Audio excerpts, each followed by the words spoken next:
The British land on Ile d'Orléans, facing Quebec, and prepare to launch their attack. But it is Quebec that strikes first.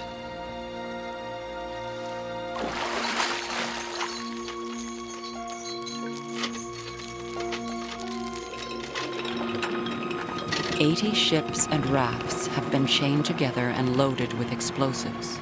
Then they are released in the current to float downriver and blow up the anchored British fleet.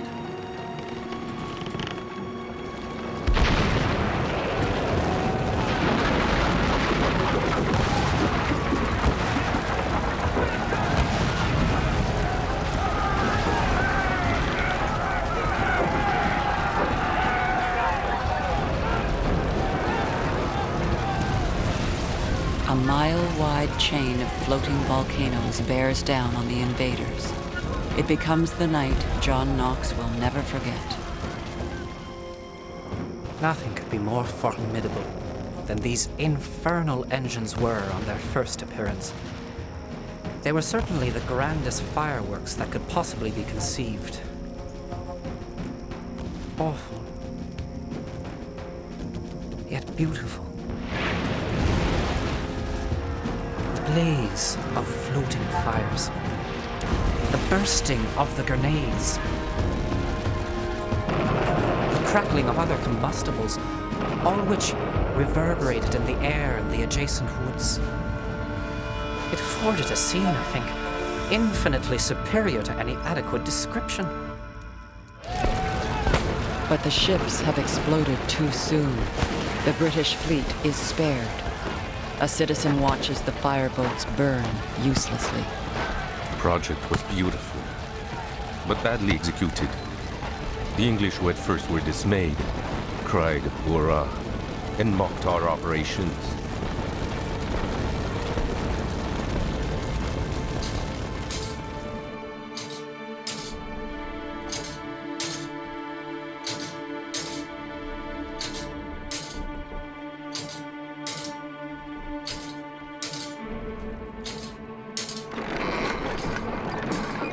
Across the river at Lévis, the British have entrenched their cannons.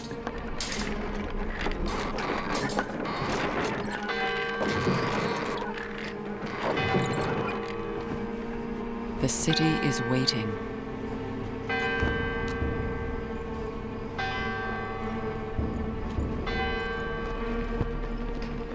It is the night of Thursday, July 12th. François-Joseph de Vienne is watching from his warehouse. At precisely 9 o'clock in the evening, the enemy sent a rocket from the heights of the Pointe de Lévis.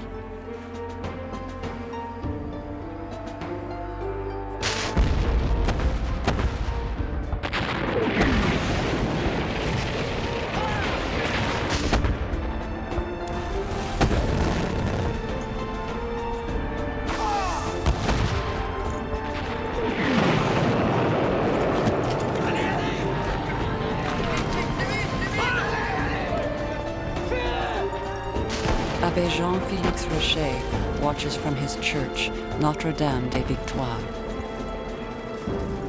At noon, a bomb fell on the widow Morin's house, set it on fire, and burned it to the ground, as well as the houses of the widow Chainevert, of Monsieur Cardenat, of Monsieur Dessier, of Madame Boisevert.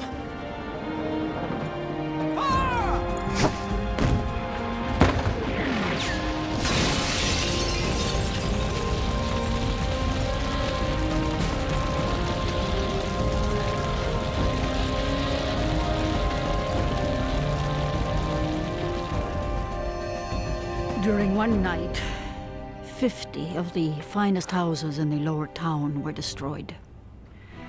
During this dreadful conflagration, we could offer nothing but tears and prayers at the foot of the altar during such moments as could be snatched away from tending to the wounded.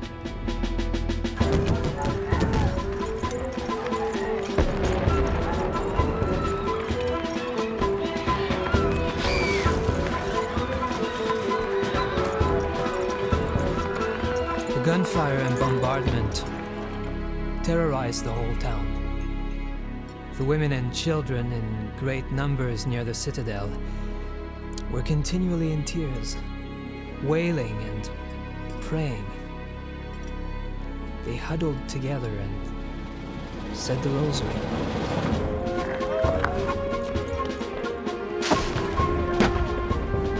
The siege spreads terror and provokes rage.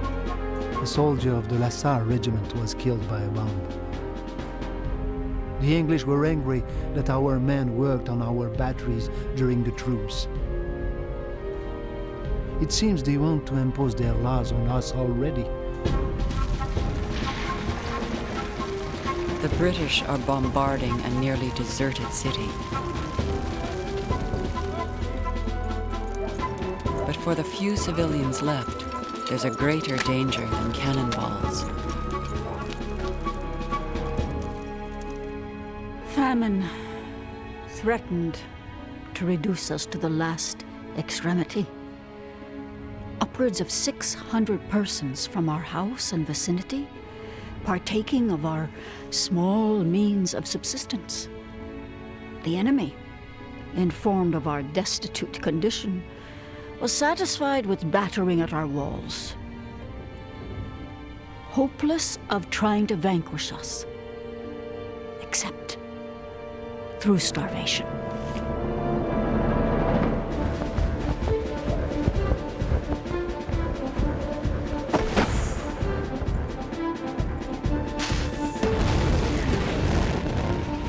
The British siege of Quebec lasts 9 weeks.